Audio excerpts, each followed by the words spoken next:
I put some of that, you know, that key lime juice that you can get at the grocery store? It's in like that yellow bottle. Put some in my Topo Chico. Whew. Just a tart bitch. Okay, speaking of tart bitches, Kim, damn it, I really wanted to say that with a straight face. Oh, I love you, Kim. I cannot tell you that she is wrong. Unfortunately, I have to tell you that she's right. So there are a couple parts of her video that are incorrect, but I'm not going to really focus on that. I will clarify the one like main point, and I'll just do that when I get to it naturally. But for the most part, she is correct because it's a 5-alarm fire for voting rights. And you know, for voting rights, when you think about voting rights, you think about your right to vote, but it's really about the accessibility of voting. Like, you know, are you allowed to vote? Sure. Do you have a right to vote? Sure. But can you actually get there and do it? And can you get through all these hurdles that the government is increasingly putting in your way? Maybe not. And this one's pretty significant. So the SAVE Act, which is the Safeguard American Voter Eligibility Act. It's like double speak, right? Where it's like, it's safeguarding American voter eligibility, except for that it's like doing the exact opposite. But essentially, what it'll do is it'll require you to show up in person and prove your citizenship to register to vote. And I think that's a really important thing that might get kind of glossed over here. It's not a proving your citizenship when you get there to vote bill. This is about how you register to vote. So think about that. This is like, you know, in advance, when you sign up to vote, you have to show up in person with a set of documents that prove your citizenship. Now you might be thinking to yourself, well, I have a driver's license, so I can prove my citizenship that way. Wrong, idiot. If you're going to use a driver's license, you would have to use a real ID, enhanced ID, compliant ID. So that's not just your regular old real ID, and it's certainly not an ID from those states that haven't implemented a real ID yet. There's like 5 states that have the enhanced real ID, compliant ID, or a passport, which is what the original video I was tagged in talks about,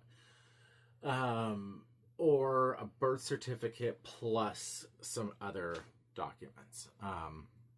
But essentially, a bunch of, you know, extra steps and documents that not everyone has access to. The Brennan Center actually estimates that it's 21 million Americans do not have access to citizenship documents that would be required for this, to register to vote in this bill, if this bill became law, rather.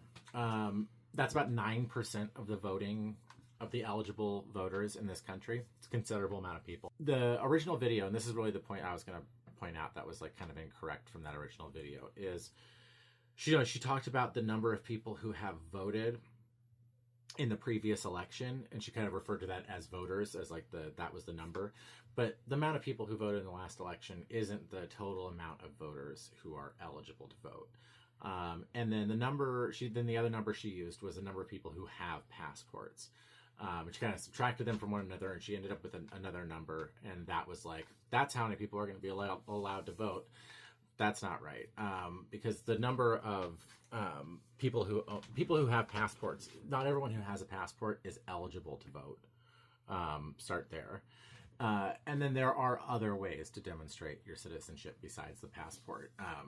What it really says is, you know, you have to show up in person to do this when you register to vote, but you also have to do it every time you re-register to vote. So if you change your name and you don't have all the updated documents, then you're just not eligible. But if you do have all the documents and you change your name, then you have to go back in person and present those documents. If you move, you have to go in person and present those documents. It means you can't register to vote at something like a county fair or at like church. If your church does like a voter registration drive or whatever it is, you can't do any of that. No one can send in these documents in the mail. You have to go in person. And if they do send the documents in through the mail, you then still have to go in person sometime, like I think it's like 60 days before the election, and demonstrate that you are a citizen by providing those documents. hugely inconvenient. I mean, hopefully I don't have to tell any of you people like how much of a pain in the ass that's going to be for anyone. And a lot of people just won't do it.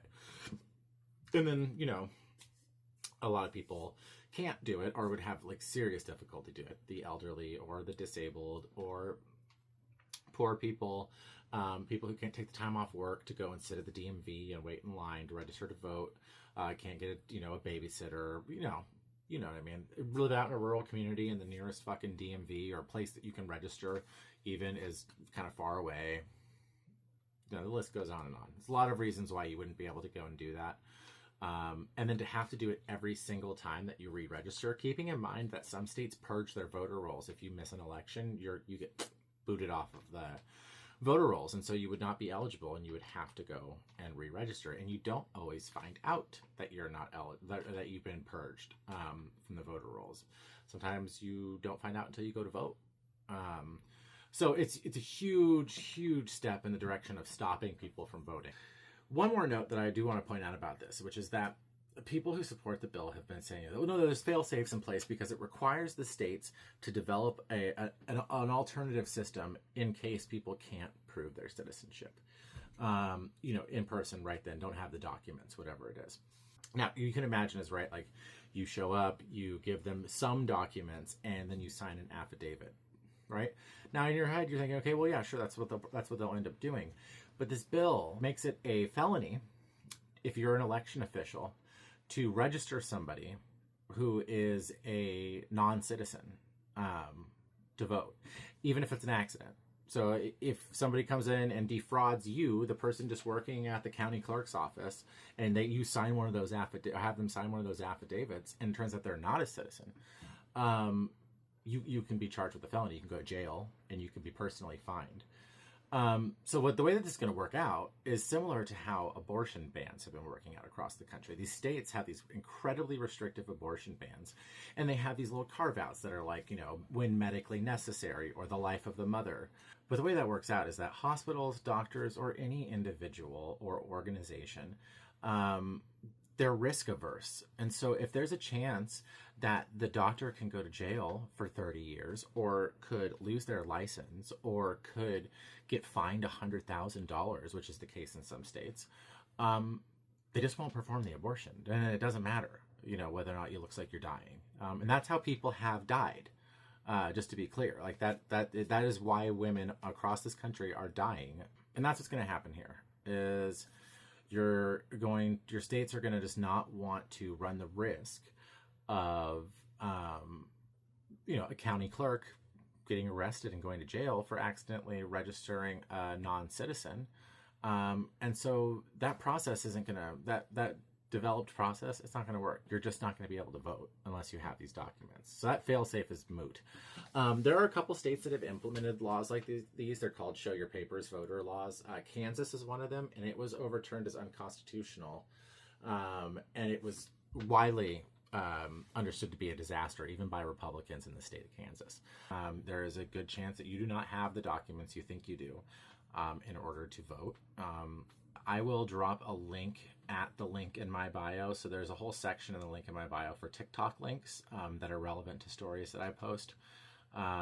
This one will be in there under Save Act information, and you can find it there. You can read. I'll put the language of the actual bill or the link to the actual bill, and then this article from the Brennan Center that gives you a little bit more detail. So I didn't say this in the original video when I was recording it. I just kind of forgot. It should go without saying, but this is all to solve a problem that doesn't fucking exist. Non-citizens voting is like such a minute fucking issue, and it's the same thing Republicans do with everything, right? They make up some fucking fake crisis, and they just direct everyone's attention to that and not to like the real reason why they're doing it. You know what I mean? It's such a minute fucking number of people who vote and are not citizens. It's so small. And this is your right. The government should not be making it harder for you to do it.